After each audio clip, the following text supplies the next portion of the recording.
자, 오늘 말씀의 제목 한번 볼까요? 예, 말씀의 제목 한번 읽어보겠습니다. 시작. 은혜의 보좌 앞에 담대히. 네, 은혜의 보좌 앞에 담대히.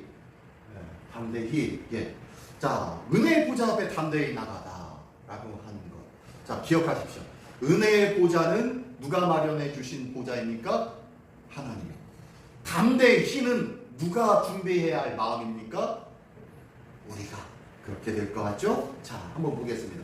오늘 이 말씀의 의미가 무엇인지, 어떤 것이 담대한 것인지 한번 나누기를 원합니다. 우리 14절의 말씀 먼저 한번 볼까요? 14절의 말씀에 보니까 한번 14절 다시 한번 읽어볼게요. 시작. 그러므로 우리에게 큰 대제사장이 계시니 우리가 믿는 도리를 굳게 잡을지어다. 예. 자, 우리에게 누가 계시다고요? 우리에게 누가 계시다고요? 네, 큰 대제사장이래. 큰 대제사장. 그냥 대제사장도 아니고 어떤 대제사장? 큰 대제사장. 성경에, 구약 성경에 대제사장이라는 단어는 나와도 큰 대제사장이라는 단어는 구약 성경에 나오지 않습니다. 네. 근데 여기 히브리서 말씀에서요, 큰 대제사장이래요. 한자로 보니까 큰 대자 쓰고 대제사장이래요. 뭐 대대장도 아니고 대제사장이에요. 그죠? 크고 큰 제사장이래요. 이게 어떤 의미일까요? 정말로 이런 직분이 있을까요?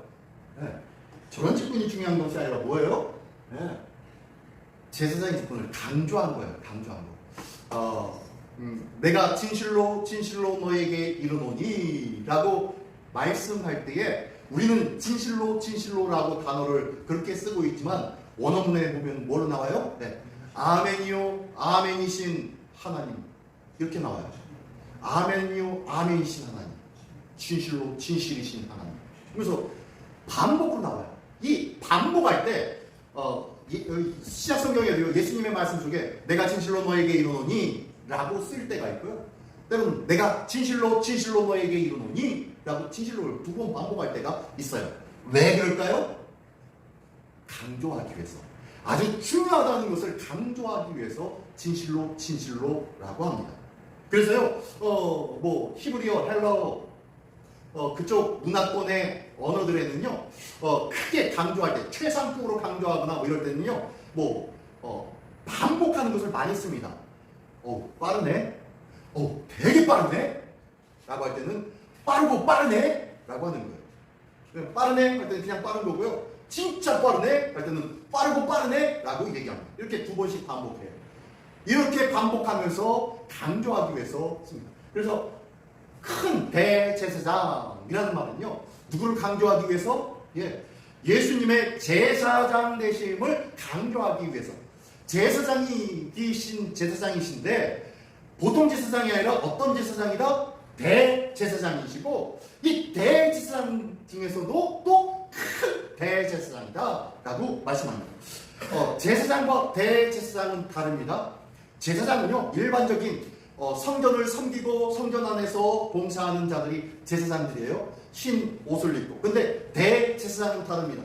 대제사장은 그들 중에서 딱 한 명, 1년에 한 번 지성소로 들어갈 수 있는 자격이 주어져 있는 자가 있고요. 그가 머리에 관을 쓰고, 그리고 세마포뿐만 아니라 그 밖에 옷을 입고, 그리고 흉패를 두르고 들어가야만 되는 그 제사장. 그를 가리켜서 대제사장이라는 겁니다. 1년에 한 번 대속죄일에 아무도 들어가지 못하는 지성소 안으로 들어가서 그 안에서 피를 뿌리고 나오는 일을 하는 자가 바로 대제사장입니다. 뭘 뿌린다고요? 피. 이 피는 어떤 피입니까? 속죄의 피입니다. 대속죄일. 1년에 한 번 대속죄일에 만인을 위해서 속죄의 피를 뿌리는 그 일을 감당하는 사람이 바로 대제사장입니다. 1년에 몇 번? 한 번. 근데 자, 누가 대제사장입니까? 누가? 지금 여기 보니까요, 예수님에 대한 표현에서 첫 번째, 예수님 노란 글씨가 뭐예요? 예수님을 뭐라고 표현하고 있다고요? 큰 대제사장. 일반 대제사장이 아닌 거예요. 일반 대제사장은 1년에 한 번 들어가는데요, 예수님은 또 다른 분이에요. 그렇죠? 그래서 예수님이 십자가에 못 박혀 돌아가셨을 때 성소와 지성소를 나눴던 그 성소의 휘장이 위에서부터 아래로 찢겨졌습니다. 이 성소 휘장은요, 두께가 약 10cm 정도 돼요. 이것저것 엮여진 그 실로 꿰어서 낙타털, 염소털 이런 것들로 염색을 해서 무늬를 갖춰진 약 10cm 정도 되는 두께의 휘장이에요. 이 휘장, 사람 손으로 찢지 못하는 이 휘장이 하늘로부터 아래로 찢어졌습니다. 뭐 하는 거예요? 누가 찢으신 거예요? 하나님이 찢으시고 이제 지성소와 성소의 개념을 이제 열어놓으신 거예요. 그리고 이곳을 1년에 한 번만 들어갈 수 있는 이곳을 하나님께서 개방해버렸어요. 개방해서 이제 어느 때든지 들어올 수 있게끔 알려주셨는데, 그 어느 때든지 하나님 앞에 나가서 우리의 대속자가 되어주시고 우리의 중재자가 되어주셔서 제사장 역할을 감당해 주시는 분이 누구시다? 예수 그리스도. 그분이 그냥 대제사장이 아니라 1년에 한 번 하나님 앞에 앞서 서는 자가 아니라 매일매일 순간순간마다 하나님 앞에 서는 자로, 하나님 보좌 우편에 앉아 계신 자로, 그래서 하나님 앞에 우리를 위해서 친히 간구해 주시는 중보자로 서신 분, 이분이 바로 큰 대제사장이라는, 지금 예수님에 대해서 지금 표현하고 있는 겁니다. 오늘 이 히브리서 14장 3장과 4장의 말씀에 보면요, 이 히브리서는 누구를 향하여서 썼습니까? 예, 유대인들을 위해서 썼습니다. 유대인들을 회개하고 하나님 앞에서 변심한 게 아니라 그들이 개심하고 하나님을 믿기 시작한 성도들, 그들이 율법의 말씀을 가지고 있는데 이 율법의 말씀과 복음이라는 것들이 계속 끊임없이 부딪히는 것 같단 말이에요. 율법에서는 이렇게 했는데 이 예수 그리스도의 복음을 듣고 나니까 그런 것 같기도 하고 계속 끊임없이 부딪히는 것 같기도 하고, 이런 부분에서 많은 부분들로 어려워하고 있을 때에 이 히브리서가 쓰여진 것 같아요. 그래서 이 히브리서가 바로 그들에게 주어졌고, 히브리인이었던 유대인들에게, 성경 말씀을 잘 알고 있는 유대인들에게, 제사의식이 익숙한 이 유대인들에게 말씀이 기록된 것이 바로 이 히브리서예요. 그래서 이 히브리서의 말씀, 오늘 3장과 4장에서는 바로 출애굽의 사건들을 쭉 얘기합니다. 출애굽의 사건들을 쭉 얘기하면서 이 출애굽 40년 동안 하나님의 부르심을 받았던 이 이스라엘 백성이 하나님 앞에 늘 순종하며 하나님의 말씀대로 이 40년 동안 잘 광야 생활을 했습니까? 그렇게 했나요? 아니요. 그러지 못했어요. 순간순간마다 하나님 앞에 엉뚱한 소리하고, 또 모세를 돌로 쳐 죽이려고 하고, 하나님 앞에 반역하고, 또 다른 반역의 무리가 누구요? 형 아론과 미리암, 누나 미리암도 이 동생 모세가 동생이라고, 자기보다 어리다고 깜봤나 봐요. 함부로 이 모세 앞에 대적함으로 인해서 어떻게 해요? 이 누나 미리암은 문둥병이 걸리는 일들이 있게 되었어요. 뭐 이런 일들이 일어나는데, 이렇게 끊임없이 백성들뿐만 아니라 가족들까지도 모세와 하나님 앞에 대적하였던 자들이 바로 이스라엘 사람들이었어요. 이런 이스라엘 백성이 40년들을 쭉 장황하게 설명하면서 너희가 끊임없이 하나님을 외면하고 반역하였던 너희의 죄악된 모습들이 기억나지 않느냐. 그러나 우리 하나님께서 그들을 그럼에도 불구하고 받아주셔서 그들을 영원한 안식처이신 예수 그리스도 안에서 그 안식처로 갈 수 있도록 그 자리와 길을 마련해 주어보라 라고 말씀해주고 있는 것이 바로 오늘 이 본문의 내용입니다. 그러면서 뭐라고 하냐면, 오늘 본문의 바로 앞에도요, 우리 잘 아는 말씀도 있어요. 양날성 건강 같아가지고 우리의 뼈와 관절과 골수를 찔러 쪼개기까지 하며, 그 말씀도 앞에 있어요. 이 말씀이 있으면서 이 하나님의 말씀이신 예수 그리스도를 쫙 설명하고 있습니다. 그러면서 그 예수 그리스도에 대해서 다시 한번 마지막으로 마무리하면서 설명하는 것이 오늘 본문인데요. 그러면서 예수님에 대해서 첫 번째 큰 대제사장이다. 그분은 우리가 1년에 한 번씩 하나님 앞에 서는 것이 아니라 매일같이 순간순간마다 하나님 보좌 우편에서 우리를 위해서 대신 간구해 주시는 분이시다. 그러므로 우리가 그 예수의 이름에 힘입어서 주님 앞에 나아가자라 라고 하면서 예수님을 소개하는 거예요. 첫 번째, 그게 바로 예수님은 큰 대제사장이다 라고 말씀해주고 있다는 거예요. 그리고 두 번째로는 예수님은 어떤 분이시냐? 예수님은 승천하신 분이시라는 거예요. 부활하셔서 승천하신 하나님이신 줄 믿습니다. 부활 승천하셨지요. 예, 맞습니다. 근데요, 그냥 땅에서 있다가 하늘로 올리움을 받으셨다라는 개념이 아니에요. 승천하셨다. 라는 이 개념은요. 한번 이 하얀 글자 한번 읽을까요? 두 번째 줄, 2번에 하얀 글자 지상사역 시작. 지상사역 완성과 제물로 받으신 게 지금 예수님은 지금 왜 승천을 하게 됐느냐? 하나님 보좌 우편으로 가게 됐느냐? 왜 그랬을까요? 왜 그랬을까요? 하나님 보좌 우편의 자리가 그 자리가 원래 하나님의 예수님의 자리였습니다. 원래 자리로 돌아가신 거예요. 그죠? 지상 사역이 끝났어요. 이 땅의 사역이 끝났단 말이에요. 모든 것이 완성되어졌어요. 구원의 길을 위해서 이 땅에 오셨고 이 땅에서 십자가에서 죽이심을 당하였는데 이 모든 것들이 다 끝나서 이제 부활하였습니다. 사망 문세까지도 이기셨어요.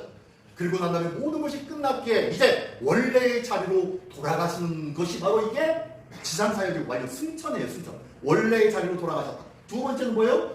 하나님이 뭘로 받으셨다는 거예요? 제물로 받으셨어요.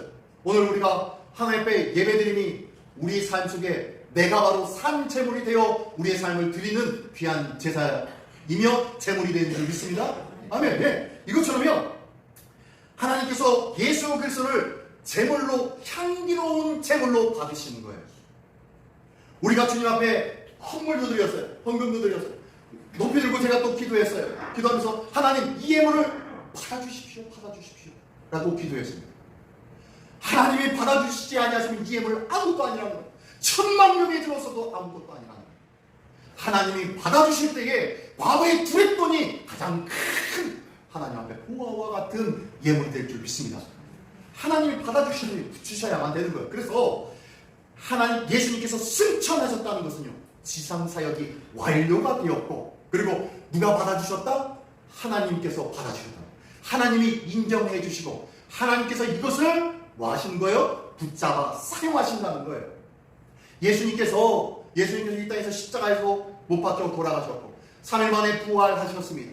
그러므로 인하여 모든 믿는 자들이 다 예수님을 따라 부활과 또한 하나님의 자녀되는 놀라운 은혜를 받아 누리게 되는 줄 믿습니다. 아멘. 예, 이 귀한 일들에 대해서 우리 하나님께서 받으셨다, 승천하셨다, 제물로 받으셨다라는 것은요, 이것을 인가하셨다는 거예요.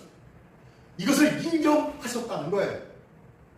자, 예수님은요, 이런 하나님 앞에 모든 사역을 마치고 하나님의 거룩한 제물되어 하나님의 받으실 제물이 되신 분, 하나님께서 인정하신 분이신 줄 믿습니다. 네, 그런 분이라는 거예요. 또 세 번째는 예수님이 어떤 분이시라고요? 네, 하나님의 아들이시라는 거예요.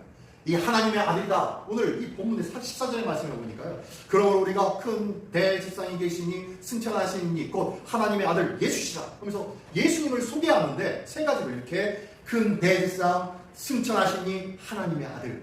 뭐예요? 하나님이시라는 거죠. 하나님. 인자, 하나님이시라는 거예요. 하나님이시다라는 이 세 가지를 말씀하신 거예요. 우리가 예수님을 소개할 때, 예수님을 이야기할 때 이 세 가지를 꼭 기억하기를 원합니다. 큰 대제사장, 바로 우리의 중재자이신 하나님. 두 번째, 승천하신 이는 모든 제물이 되어 주셔서 모든 구원의 길을 열어주신 하나님.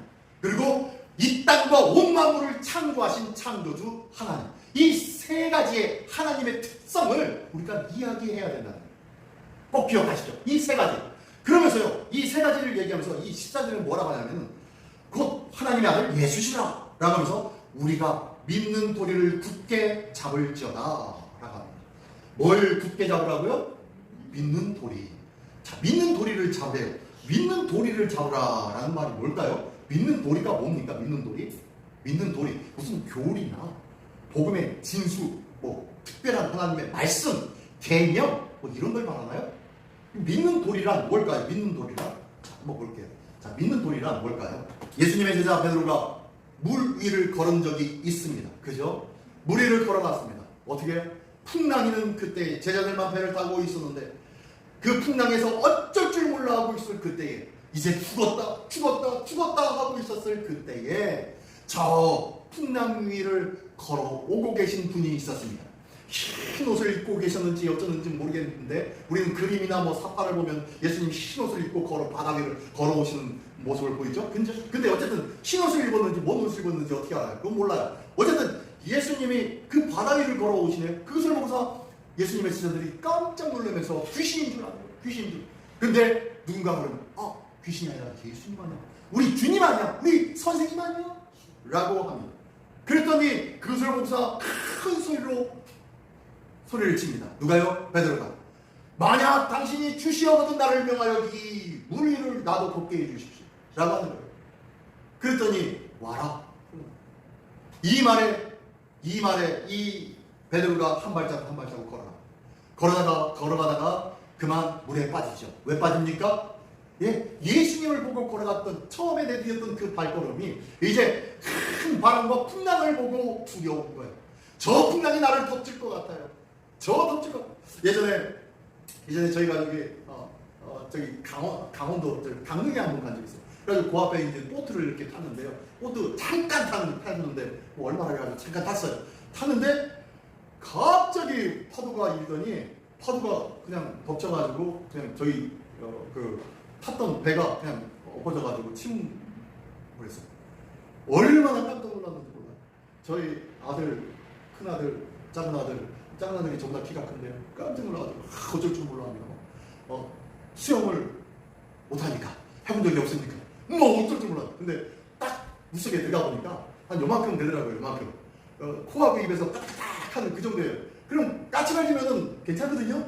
근데 저보다 키 큰 이 작은 아들이 어쩔 줄 몰라 하더라고요. 어쨌든 그러면서 그랬는데 이 풍랑이 있는데 얼마나 놀랐는지 몰라요. 이 작은 보트에 저희 4명이 타가지고 있는데 풍랑이 있는데요. 풍랑의 파도가 갑자기 오는데요. 한 1m, 2m밖에 안 되는 것 같은데요. 저기 멀리 있을 때는 별도 아니었는데 가까이 와가지고 1m, 2m 되니까요. 위로 올라가 있는 그 파도 물결이 너무너무 무서운 거예요. 배는 타고 있는데 물이 한 1m 정도만 올라가 있는데 이것만 봐도 너무 무서운 거예요. 결국엔 1m밖에 안 되는 이 파도에 이 배가 뒤집혀버립니다. 자, 이걸 경험하고 나니까 지금 이 베드로의 마음을 알겠더라고요. 이 갈릴리 바다에 부는 이 돌풍은요, 보통 돌풍이 아닙니다. 이 돌풍에 의하여서 많은 사람들이 죽어가고 많은 사람들이 어떻게 됐다는 것을 이미 이 시몬 베드로는 알고 있었어요. 왜요? 어부였으니까. 이 돌풍 가운데 걷다가 처음에는 걸었지만 예수님이 와라 라고 하니까 걸었지만 나중에는요, 자기보다 조금 높은 이 파도를 보고 얼마나 두려웠을까. 이 두려움에 사로잡혀가지고 깜짝 놀라고 있을 그때 자기 발도 같이 점점 빠져 들어가기 시작합니다. 이럴 때 깜짝 놀랐겠죠. 그때서 외칩니다. 뭐라고 외칩니까? 노란 글씨 한번 읽어볼까요? 시작. 네. 저 멀리 있는 예수님을 향해서 주여 나를 구원하소서 외칠 수밖에 없어요. 평생 바닷가에서 살았던 사람이에요. 왜요? 수영할 수 있었을까요? 없었을까요? 수영할 수도 있었겠죠. 근데요, 그 풍랑 앞에서는 자기가 이 풍랑을 이겨낼 수 없다는 것을 이미 알고 있었어요. 그러니까 외치는 말이 주여 나를 구원하소서. 이 풍랑 내가 심히 감당하지 못합니다. 나를 구원해 주소서. 라고 아주 물속이라면은 파도라면은 뻐끔하게 잘할 것 같았던 나였지만 이 파도에는 내가 아무리 용을 써더라도 이겨나갈 수 없다는 것을 안 베드로는요, 단번 예수님을 향해서 이렇게 외칩니다. 주여 나를 구원해 주소서. 믿는 돌이라는 것은 바로 이거예요. 생명의 위협 앞에서 부르짖는 이 목소리, 나 좀 살려주세요 라고 하는 이 부르짖음, 이게 믿는 돌이라는 거예요. 다시 한번 얘기하면요, 어떤 교리나 성경 말씀을 암기해야 된다는 것이 아니에요. 예수님이 이 거친 풍랑 속에, 이 세상 속에서, 이 험난한 이 아무것도 같은 이 세상 속에서, 죄악의 반영을 하고 죽어 마땅한 이 세상 속에서 나를 구원해 주실 분은 오직 예수 당신밖에 없습니다 라는 것, 이 한 가지밖에 없다는 것 알고 주님을 향하여 주님밖에 없습니다, 주님 나를 구원해 주십시오 라고 붙잡는 이 믿음이 믿는 돌이에요. 믿는 도리는 특별한 우리가 암기하고 깨닫고 논리적으로 설명할 수 있어야만 되는 것이 아니라는 거예요. 예수님은 나의 모든 생명인 줄 믿습니다. 나의 삶의 모든 기도의 제목이 바로 예수 그리스도인 줄 믿습니다. 자, 그래서 우리의 믿는 도리가 바로 예수 그리스도라는 거예요. 어떻게 믿어야 되는 거예요? 네, 목숨 걸고 부르셔야 되는 거예요. 주여 나를 구원하소서라고 외치십시오. 자, 그리고 15절의 말씀 볼까요? 15절의 말씀. 15절의 말씀에 보면요. 자, 15절의 말씀 한번 읽어봅시다. 우리에게 있는 대제사장. 시작. 우리에게 있는 대제사장은 공정하지 못하실 리가 아니요 모든 일에 우리와 똑같이 시험을 받으신 이로되 죄는 없으니라. 예, 여기 보니까요 이 예수님에 대해서 다시 한번 설명해 주고 있습니다. 이분은 어떤 분이시냐? 대제사장 승천하시니 하나님의 아들이신 예수님이신데 이분은 우리의 연약함을 동정하지 못하실 리가 아니요 라고 얘기해요. 동정하지 못하실 리가 아니요. 왜 이렇게 말을 꼬아놨는지 모르겠어요. 그죠? 어떻다는 거예요? 우리를 뭐 하시는 분이라는 거예요? 동정하시는 분이시라는 거예요. 동정하시는 분. 우리를 동정하신대요. 동정한다는 것이 뭡니까? 동정한다는 것이 그냥 아이고 그렇구나. 그래요. 그렇네. 하고 끝나는 건가요? 아니에요. 어찌된가 그를 돌보며 함께하고 끝까지 지켜보는 것이 동정하는 거예요. 동정하는 것은요 그냥 아유 불쌍해. 아유 불쌍하네. 이렇게 보는 것으로 끝나는 것은 아니에요. 그를 향해서 필요에 따라 적절하게 도와주는 자. 그리고 이 필요한 것, 그러니까 이 어려움의 문제가 다 끝났을 때, 이 험한 세상의 풍파가 끝났을 때, 이 험한 세상의 풍파를 다 마쳤을 때까지 같이 지켜보고 함께하며 돕고 이끌어주는 것이 바로 동정하는 거예요. 그래서요, 우리의 대제사장이신 예수님은요, 우리를 끝까지 지켜보시는 분이시다 라고 말씀합니다. 근데요, 우리의 삶은 어떻습니까? 우리가 강합니까? 연약합니까? 네, 우리가 연약해요. 너무너무 연약합니다. 쉽게 잊어버려요. 여기서 아멘, 할렐루야, 작정하고 믿음으로 지켜야지 라고 하면서 문 밖에 나가면서 새까맣게 잊어버리면서 사는 것이 우리잖아요. 그렇게 사는데 똑같이 전주와 똑같이 생활하는 우리가 익숙해져 있는데 우리가 바로 연약한 거예요. 연약함 때문에 그렇다는 거예요.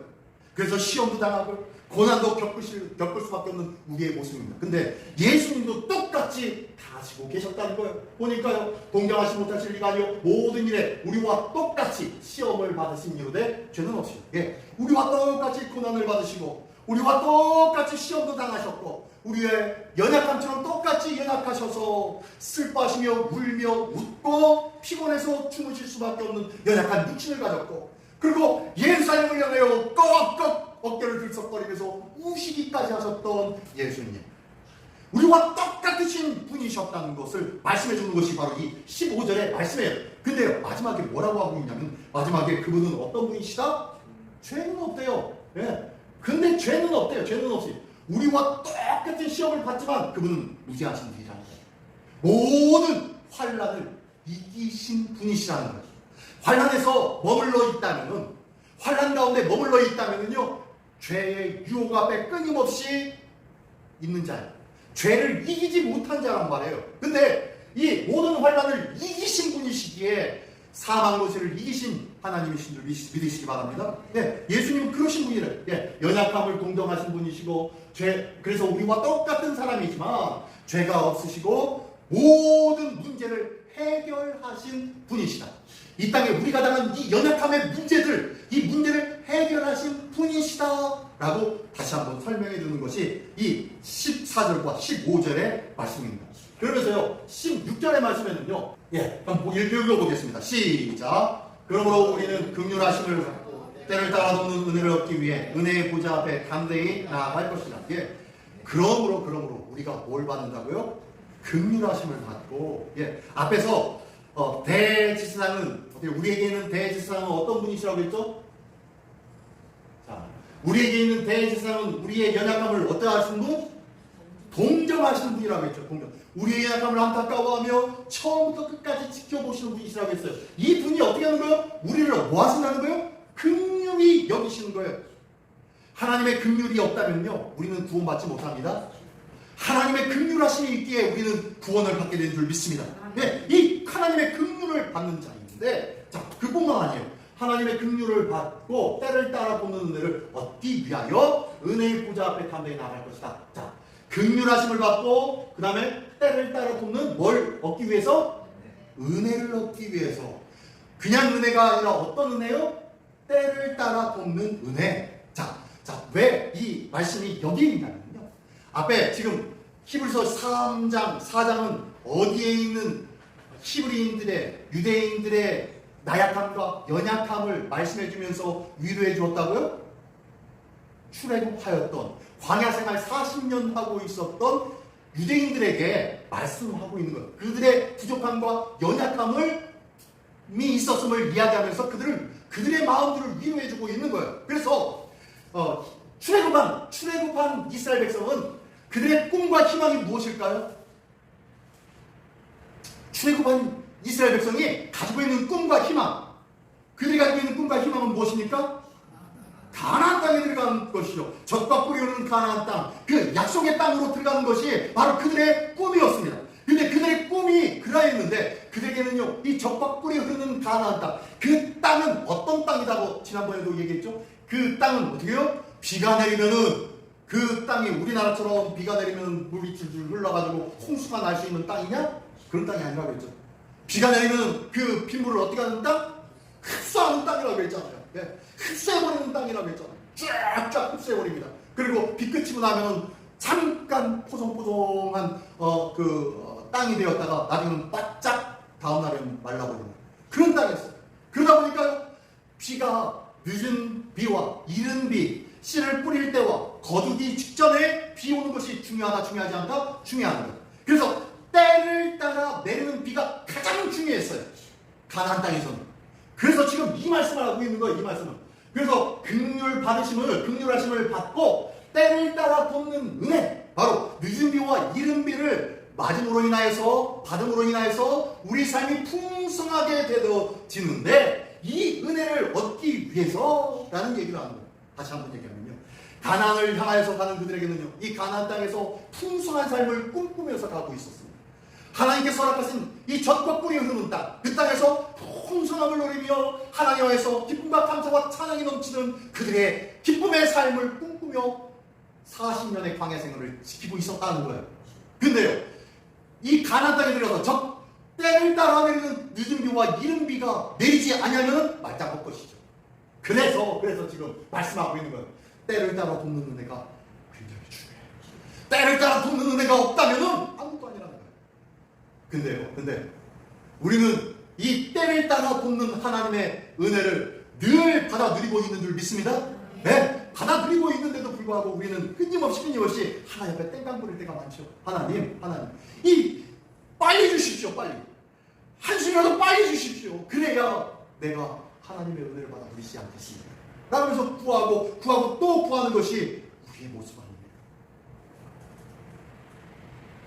자, 때를 따라 돕는 은혜, 때에 맞는 늦은 비와 이른 비를 말씀하고 있고요. 사람의 때가 아니라 누구의 때다? 하나님의 때다. 하나님의 때가 바로 하나님께서 가장 좋은 때, 하나님의 은혜의 때라는 것을 기억하기를 원합니다. 우리는요, 하나님의 때를 기다리면서 살아가는 자예요. 그리고 또 한 번. 자, 오늘 제가 주제로 얘기한 거예요. 자, 2절 말씀. 이 두 번째로 담대하게 나아가. 자, 싱글시 속죄의 비유. 시작. 네, 두 번째로 문제의 답. 시작. 네, 왜 자꾸 하나님께서 담대하게 나와라, 라고 말씀하시냐 하면요, 예수 안에, 이 그리스도 예수 안에 만인의 대제사장님, 큰 대제사장 되신 예수 그리스도, 그리고 승천하신 예수 그리스도, 하나님의 아들 되신 예수 그리스도, 그 분을 통하여서 속죄의 귀한 길이 거기 있기 때문에 담대하게 가라. 예수만 붙잡고 와라. 비록 세상에서는 예수가 십자가의 몸에 못 박혀 죽게 되어졌고, 그는 아무런 힘 없이, 아무런 능력 없이, 아무런 저항 없이 죽임 당한 자일 뿐이야. 로마의 핍박 앞에 서기관과 바리새인과 제사장들의 그 손과 그 빼임 앞에 죽임 당할 수밖에 없는 그런 실패한 리더십이야 라고 세상 사람들은 이야기하지만, 우리는 뭘 알아요? 아니야. 그 길이 바로 새롭고 산 길이며 우리를 향하여 열어놓으신 하나님께서 우리를 부르시는 그 길이라는 것을 우리는 믿기에 그 길을 담대하게 나아갈 수 있는 줄 믿습니다. 네, 그렇다는 거예요. 이 속죄의 믿음이 있기에 우리는 그 길을 담대하게 가는 거예요. 그리고 모든 문제에 답이 있어요. 왜냐면요, 예수님은 죄 없으신 분이라고 했잖아요. 우리와 똑같은 분이시지만 우리와 똑같이 시련과 연약함과 고난을 겪으신 분이셨지만 그는 모든 연약함과 시험과 고난의 문제들을 해결하여 주시고 이기신 하나님이시라는 거예요. 그래서 죄가 없으신 분이시라고 말씀했잖아요. 그래서 모든 문제의 답은 예수 안에 있는 줄 믿습니다. 그래서 예수 안에 문제의 답이 있기 때문에 담대하라고 말씀하고 있는 거예요. 그러면 때를 따라 돕는 은혜를 받기 위하여 우리는 담대하게 예수 앞으로 나아가야 할 줄 믿습니다. 아멘. 예, 맞아요. 자, 한번 1번, 2번 한번 읽어볼까요? 1번, 2번 시작. 예수님이 함께 하시고 2번 모든 환난에서 이기시고 무죄하여 하나님과 함께 하시니 예, 그분 앞에 나아가자는 거예요. 그분 앞에 담대하게 나가자는 거예요. 내 편이신 시작. 내 편이신 그분을 힘입어 담대하게 나아가게. 내 편이신 그분을 힘입어 담대하게 나아가라는 거예요. 근데 예, 담대하게 나갈까요? 근데 지금 뭔 얘기를 하려고 하냐면요, 이 담대함은 나의 담대함이 아닙니다. 제가 처음에 은혜의 보좌 앞으로 담대히 라는 말씀의 제목이 있어요. 은혜의 보좌는 누가 준비하신 길? 하나님이, 예수님이 준비하신 은혜의 보좌. 그리고 담대하게 라는 담대한 마음은 누가 준비해야 할 마음? 내가 준비해야 할 마음이라고 우리가 얘기했잖아요. 근데요, 이 담대한 이 길은 예수님이 이뤄놓으신 길이에요. 우리는 담대하게가 아니에요. 우리는 감사함으로 가는 거예요. 이 담대하게 나아가라 라는 말은요, 감사함으로 나아와.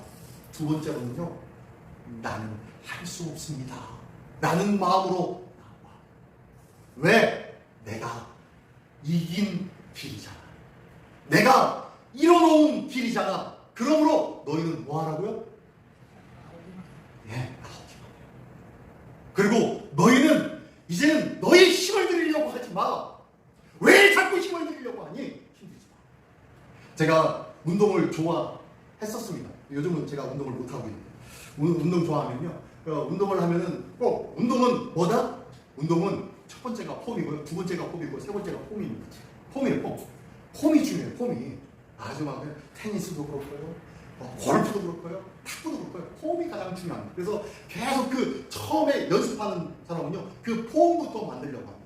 근데요, 이 폼을 자꾸 만들려고 하는 이유가 뭐냐면요, 이 폼을 만들면은, 처음에는 이 폼을 만들려고 안 쓰던 근육, 좀 잘 안 하던 그 액션, 흔들림, 운동, 이런 것들을 하느라고 나름대로 막 힘이 들어가요. 막 힘이 들어가요. 근데요, 이게 익숙해지면은 몸에서 뭐가 빠져요? 힘이 빠져요. 힘 빠지고 그냥 편하게 막 운동을 하고 편하게 할 수 있습니다. 이 폼, 처음부터 그래서 폼을 연습하는 거예요. 폼을 잘 갖춰줘야 나름대로 그때그때마다 힘을 발휘할 수 있고, 폼을 잘 갖춰야 힘을 뺄 수가 있어요. 복싱을 해도요, 복싱을 해도 힘을 빵 치고 어퍼컷, 라이트, 이 날리고 막 하는데, 이것을 하더라도요, 제일 먼저 하는 것이 뭐냐면 힘 빼라고 해요. 힘 빼라. 어깨에서 힘 빼. 어깨에서 힘 빼. 자꾸 어깨에 힘이 들어가잖아. 어깨에 힘이 들어가면 파워가 안 나갑니다. 힘을 뺄 때야 비로소 이 힘이 어깨와 팔의 힘이 아니라 온 체중으로 치는 힘. 그래서 체중으로 체중에 의한 펀치가 나온다는 거예요. 어깨에 힘을 뺄 때. 다시 한번 얘기하면요, 우리 신앙도 똑같아요. 힘을 빼십시오. 우리 신앙의 믿음에 힘을 빼십시오. 자꾸 힘들여서 뭔가 하려고 하지 마십시오. 뭔가 계산하고 뭔가 막 꼴똘히 생각하고 염려하고 그러지 마십시오. 하나님의 때는요, 하나님의 거룩한 때가 있어요. 그죠? 하나님의 때를 따라 돕는 은혜가 있단 말이에요. 이 때는 누구의 때다? 사람의 때다? 하나님의 때다? 하나님의 때. 그러므로 때는요, 내가 조급해하는 것이요, 내가 이 조급함을 내려놓는다면요, 내 몸에서 힘이 빠지고 그냥 평범하게 할 거예요. 제가 예전에 테니스를 배우는데, 테니스를 대학교 다니면서 막 배우기 시작하는데, 끊임없이 테니스 이제 선배가 힘 빼. 그런데 나중에 어느 순간 다른 친구하고 이제 테니스를 랠리를 하게 되더라고요. 전혀 랠리를 할 수 없는 실력인데도 불구하고 그날 힘을 빼고 연습을 많이 하고 난 다음에 하다가 보니까 랠리를 하게 되더라고요. 한 15번은 왔다 갔다, 공격 왔다 갔다 했을 것 같아요. 아주 막 강력하게 뻥. 지금도 그렇게 하다가 못할 것 같아요. 왜요? 내 몸에 힘을 빼니까. 내 몸에 힘을 빼니까 내가 휘두르는 스윙이 자연스럽고요. 내가 쳐내는 이 공이 올바른 곳으로 가더라고요. 은혜의 보좌 앞에 담대하게 나갈 때 우리는 이 담대함이 우리의 열심과 전심에 중요하죠. 그러나 이 열심과 전심으로 내 몸에 힘이 들어갈까 염려됩니다. 그러므로 우리의 몸에 힘을 빼기를 원합니다. 이제는 하나님 앞에 맡기라는 거예요. 하나님이 행하시라는 거예요. 하나님이 가장 좋은 때에 하나님의 때에 하나님께서 역사하신다는 것을 믿으시기 바랍니다. 이 하나님 앞에 모든 것을 맡기고 하나님 앞에 모든 것을 의뢰할 때 그때가 바로 우리가 담대하게 주님께 나가는 때인 줄 믿습니다. 오늘도 하나님 앞에 담대함으로 나가는 그때 바로 내 몸에 힘을 빼고 하나님의 모든 것을 아뢰고 맡기는 그때를 우리가 생활하며 날마다 악한 세상의 모든 환난과 문제 속에서 능히 승리하는 복된 믿음의 삶을 살아요. 우리 모두가 되시기를 예수님의 이름으로 축원합니다. 기도하겠습니다. 제가 다시 한번 기도할 때 하나님 오늘도 우리에게 힘을 빼서 담대히 주님께 나가게 하여 주시옵소서. 아직까지도 내가 가지고 있는 힘이 있습니까? 내 지식이 있습니까? 내 경험이 있습니까? 내 방법이 있습니까? 나의 때가 있습니까? 내가 원하는 것들이 주님의 뜻을 가로막고 있지는 않았습니까? 주님, 내 모든 것들 내려놓고 주님께 의뢰하며 맡기는 자 되게 하여 주시옵소서. 이를 위하여 나같이 한 목소리로 기도하겠습니다. 할렐루야. 하나님 아버지 감사합니다. 오늘도 믿음으로 담대히 나아가기를 원합니다. 주님의 은혜의 보좌 앞으로 나아갈 때에